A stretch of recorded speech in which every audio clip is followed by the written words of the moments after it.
want to give you an opportunity to consider ways where self-care and mindfulness can be incorporated into your day.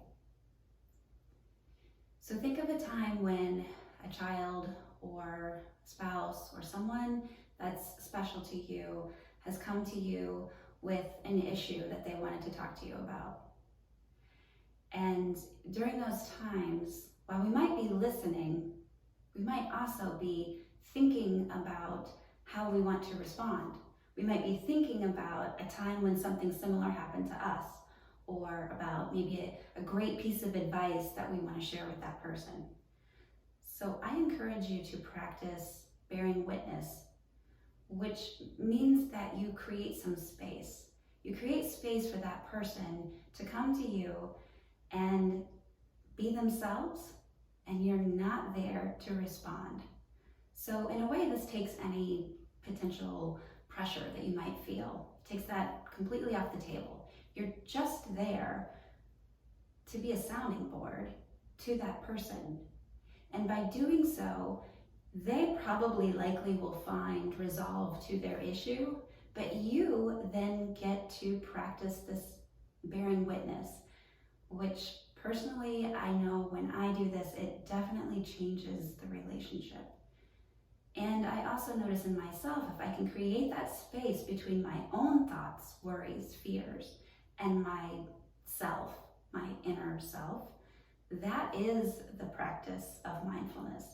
That is the path to freedom, peace, whatever you want to call that.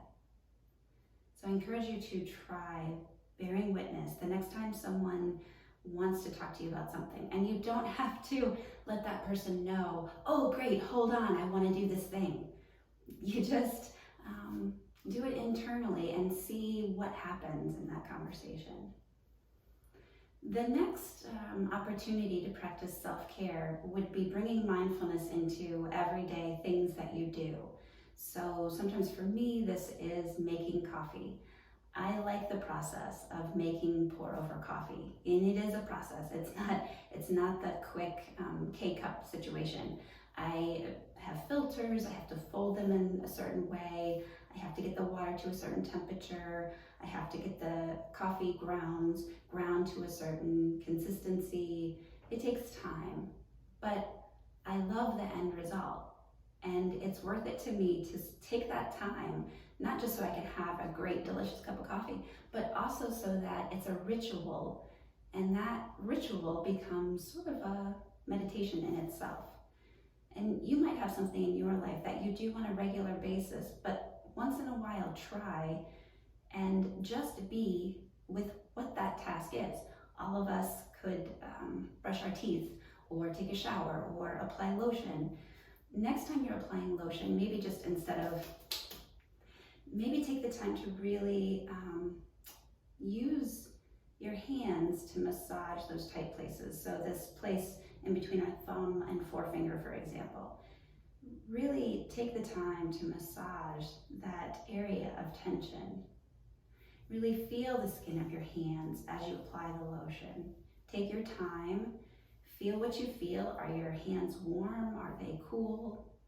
Where are the areas of your hand that feel most chapped or smoothest? Or where do you notice maybe a new mole or a new change in your skin?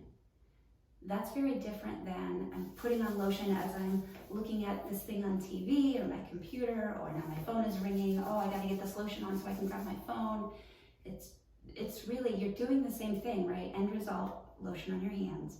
However, taking the time to connect with what you're doing just sets you up for a different state of being.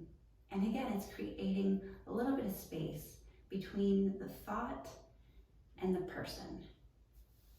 So I hope you find this helpful. Be well.